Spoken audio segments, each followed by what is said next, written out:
today we're back with another video. So today's video, we are going to be doing a story time / advice on relationships, because we put on our Instagram story, what do you guys want us to do a story time about? And y'all had said relationships. They asked for advice, how to know when to leave even when you don't want to. What if you don't feel like enough, and toxic relationships. So today we're going to be answering all those questions. I have a toxic relationship kind of that I went through, and I feel like it would help you guys. So that's what we're going to be talking about. We're not going to be getting any names or going into too much detail because Out of respect for everyone. Yeah. So yeah. Let's get into it. Okay, so 8th grade year, I decided to date this dude, and we had been friends kind of since 6th grade. And I moved school, so we kind of went out of friendship or whatever. But we started being friends in 7th grade to 8th grade-ish, and we started dating in Christmas time, I guess. And at this point, my mama actually did let me date, and I guess I felt kind of responsible. I'm like, ooh, I have a boyfriend. But we dated for a month and a half maybe, and it wasn't the best, but I mean, I still felt like I needed that love and attention. I didn't really have self-worth back then, or self-love, so I didn't really see a lot in myself. I had so many insecurities, so many. So I was just like, well, let's go for a boy, they'll help me or whatever, which, not the case. It made me feel worse. At this time, stuff at home wasn't the best situation, so I wanted that love. And so I was going in all the wrong places. I'm like, well, I just want to date. But, yeah, so we ended it a month and a half later, and I was heartbroken, but at the same time, I don't know, I felt relieved. But 9th grade year that just passed, we decided to date again, and when did we date? September, October-ish? So we did it for 2.5 months, and at this point, my parents didn't know. Lexi didn't know. No one knew except my friends at school. And I knew that what I was getting myself into, but at the time I didn't really care because I still longed for that love in someone. So we dated or whatever, and we started going to football games together. It was good first 2 weeks, and then pressure just started coming, and he started using me for my body and wanted to do stuff, and I just felt like it was a very toxic relationship. I don't even think we really loved each other, yet we said it. And I guess that's what really hurt me at the end, because, just feeling like you're loved and being told that you're loved, but at the end of the day, they tell you that they were just using you for your body, is really hard to deal with, We ended it a month later, and then we got back together a week later, and we're like, well, let's try to work this out or whatever. And like I said, there was a lot of pressure and wanting to do things, and I am not that type of girl, I'm not like that. That's not me. So at the same time, I'm the type of girl that doesn't tell you no. I can tell you no about drinking, I can tell you no about drugs, but when it comes to boys, I feel like I cannot let people down. I don't know what it is about me, but I just hate letting people down and feeling like I've done something wrong. So I didn't want to tell him no. And so it just got to the point where I was getting too carried away. Thank God that we never did anything, and God helped me from that. And we ended it or whatever. And I feel like God helped me so much through that relationship because it was really bad. So from my perspective, I still didn't know until after the fact, or her parents found out, and so they ended everything, and then she told me. But the whole time I knew something was going on, because she wasn't coming to me as much, she wasn't really talking to me about that sort of stuff as much, but I knew something was going on. And when we were together, so she changed his name in her phone to Emily. Some random girl's name, and I knew we didn't know Emily. I knew she didn't know one at school. No. And so I knew she was texting a boy. I just didn't know who, and I didn't know what extent it was at or anything like that. And then I didn't know the password to her phone anymore. because she didn't want anyone going through it. Especially my parents. Yeah.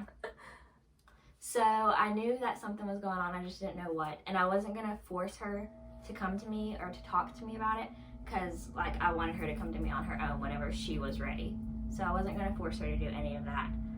But then I also saw what state of mind she was in during the whole thing, and obviously that's heartbreaking, like as a sister, to see them going through that. And so yeah. Especially since I've like fallen from God a little bit. Like, I'm a big Christian and I've always been really close to God, but at this time I knew what I was in, and I felt like I've just disappointed everyone. And I know that you can't really disappoint God, but I feel like I kind of did, I guess. And like I said, my parents didn't know, and when they found out, my phone was taken away for literally like 6 months. Like, I couldn't talk to anyone. And so I guess that was still really hard on me, and we don't talk anymore at all. But yeah. Okay, so we're gonna answer the questions now. So, how to know when to leave even when you don't want to? I mean, dating is obviously for the purpose of marriage in the long run. And so if you don't see marriage at the end of y'all's relationship, then, I mean, you should know. Yeah. And you can still have love and affection for that person, but there's a difference between love and affection for them as a husband or a wife than them as just like a best friend, or, you know? And you can still have like many crushes or whatever, but like, and you can still love each other. But if you don't see that at the end of the day, I guess that's not really.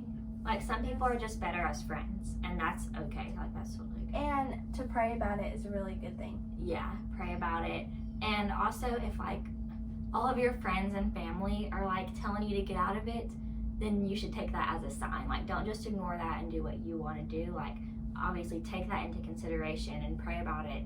Or talk to someone that's been through it, because Yeah. my mom has been through all that, and I'm the type of person that I have to like go through it in order to learn, which is good thing and bad. But so she told me multiple times not to, and moms know, like they know. And so take someone's advice, because they always have really good advice and they help. True. And also another thing is, if you're crying yourself to sleep every night, if you are feeling unworthy or not enough, then that's also like a huge sign, obviously. Yeah. Like, he's not worth it anymore. Yeah. If you're to that point. What if you don't feel like enough? Definitely read the Bible about it and see what God says about you, because that's what's going to make you feel better. Obviously, God. But at that time when you don't feel your worth, I don't think you should be going straight into a relationship. You need to find yourself before you go into a relationship and make that commitment with someone else. Right. Because you can't. Like, you can be at your very best and you still won't be enough for the wrong person. Like, if it's the wrong person, then it's not gonna work out. And if you're over here not feeling worthy, not feeling loved, and this person is on a different level, and they're feeling loved and they're feeling worthy, it's just not gonna go, you know? Yeah. So you need to take a break. And find you and see what God says about you. Find your self-worth. Yeah. And then maybe it will work out. Yeah. What to do in a toxic relationship. So this person, I feel like you can definitely relate to Sarah's story a lot. And in the end, just know that like God will never remove something from your life without the intention of putting something better in it. Yeah. Like, for sure. God taught me so much through this relationship. And I love myself now, and I find my worth, and I know what to look in a guy and what not to look in a guy now. And just don't put yourself through that. Get to know the person as a friend and stuff. Yeah. Now, some people act different as friends and boyfriends. Like, a lot of people do. This guy that I dated, he was so different. Like, two different people. And that's what threw me off. Because, of course, I want to be his friend, but I wanted more of a relationship type. And he was not the same person. So, yeah, like people always say date your best friend, and like that's true. Like, he should be the same person he is when he's not your boyfriend than he is when he is your boyfriend. Yeah. So don't let him change, and don't let him change you. For sure. We hope this helped y'all so much, and if you need anything, just, you know, like, DM us or... Yes, our DMs on Instagram are always open, and we'll have a comment section in our story. So... And we're also praying for everyone that put in their prayer requests. Yes, we are. And if you need us to pray for your relationships or advice or anything that we didn't cover, then text us. We will. Love y'all. Thanks for watching. Be sure to subscribe down below. And like and comment. And always remember, life is as you make it. Bye, guys. Hey, guys! Oh, it's gonna hit my head. Well, that happened. So this is take 2. We just filmed about 10 minutes of this video. My stupid phone. It cut off and it didn't save. So that's great. So hopefully I don't leave anything out. There were